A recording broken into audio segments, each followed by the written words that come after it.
This is probably going to be one of my strangest angled YouTube videos that I've ever filmed.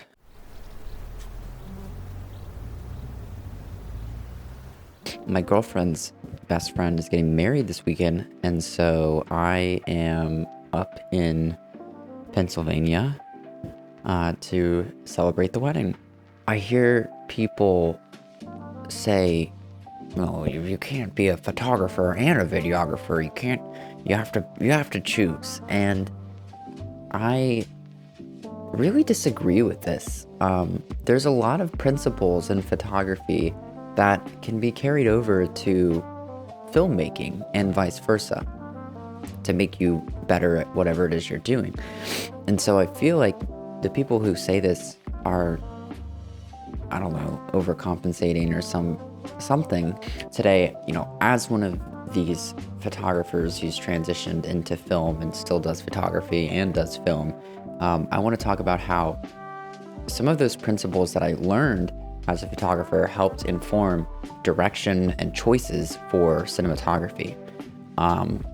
So that's what this little video is going to be about today.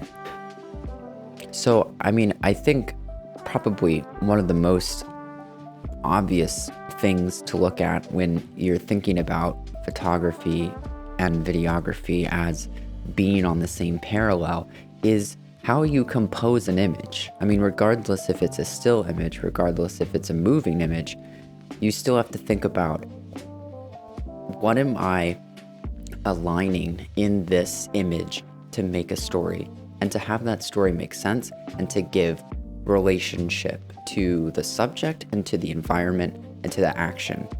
All of that is the same when you're thinking, regardless if you're talking about videography or photography. Composition is everything. If you don't compose an image, regardless if it's a photo or if it's a video, then your subject and your viewer have no relationship to each other. Nobody knows who to look at. It's chaos, and maybe that's what you're going for, but in most cases, that composition is still intentional. And so when you're thinking about, well, photography and videography have nothing to do with each other, they do. Those principles matter. The composition you pick up as a photographer will 100% translate when you're thinking of, how to film something. The other thing that I think is, this isn't incumbent on every filmmaker, because not every filmmaker immerses themselves with lighting. If you're going to be a cinematographer, then definitely you need to have a focus on how to light subjects. But lighting principles aren't all that different. Yes, in photography, usually you're working with, I don't know, if you're in a studio, you might be working with a strobe light. But the same principles for, shadow creates character, trying to figure out angles so that you can light people, those techniques and tools are for the most part the same. I think in film you have a little bit more control in real time over what the set looks like, right? Because you have to basically, what you want to see is how you have to, arrange everything, your lights and all of that. But the principles are the same. Trying to create depth, trying to create character, and using lighting as a tools to do that.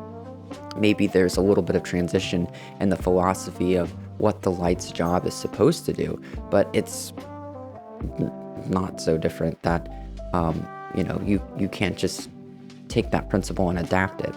A similar thing in photography and videography is also framing. Framing is important regardless, and that goes along with composition, but how are you setting up your frame with depth? All of these things when it comes to composing an image, framing an image, have to do with creating depth, whether it's a photo or it's a video.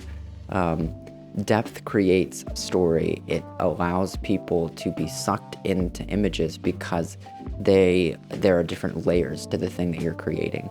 And cinematography is all about creating depth, as is photography in most cases, whatever it is you're taking a photo of. You don't want a flat image. That's not appealing. So you oftentimes bring in light as a way to create separation, as a way to create depth, and those things are interchangeable between photography and filmmaking. I think people get tripped up on the fact that video is obviously motion, and a photo is capturing a single moment in real time, and those feel like ominous differences, but they're not when it comes to how do you capture that. With video, you have a number of different shots to tell a story. But if you think about it, if you think about each frame as an individual photo, then you still have to be that intentional. It's not like it's a one and done thing. If you're going to compose an image and you're going to compose like a shot list or something, then you have to think of each frame as an individual photo. With video, you have the ability to capture point A to point B. And so instead of having to, capture real time, a moment in that travel that says, hey, all in one image, this is somebody going from point A to point B. What you can do is you have the luxury of being able to capture the whole range of motion, which some might argue is easier. Because you don't necessarily have to be as specific, because you can take your audience member along with you for that journey. Whereas with photo, you're just taking a photo and you have to plan everything. Everything has to be in place. Otherwise, it doesn't work out the way it does. That specificity is much harder with photography than it is videography. I understand that there are people out there that, for whatever reason, think that you can't be a photographer and a videographer, but I think one informs the other. The more you can think about cinematography and creating different layers and depth with light when you're taking photos is going to improve your photography.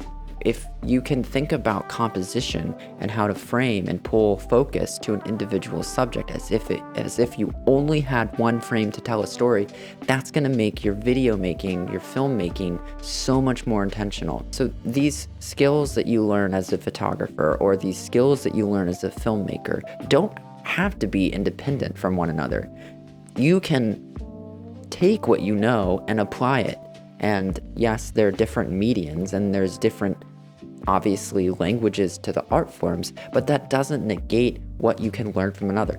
Look, guys, I trained as an actor, and I can still look at my training as an actor and inform how I would make choices as a cinematographer.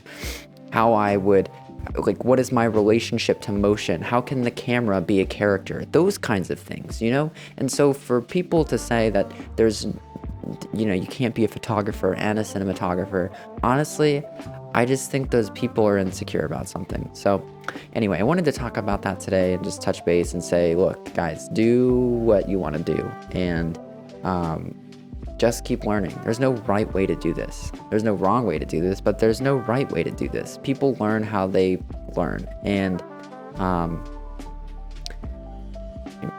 never let just random people on the internet or in your life tell you that there's a specific way that something has to be done, because chances are they don't know what they're talking about.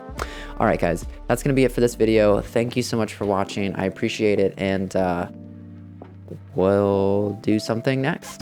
Bye.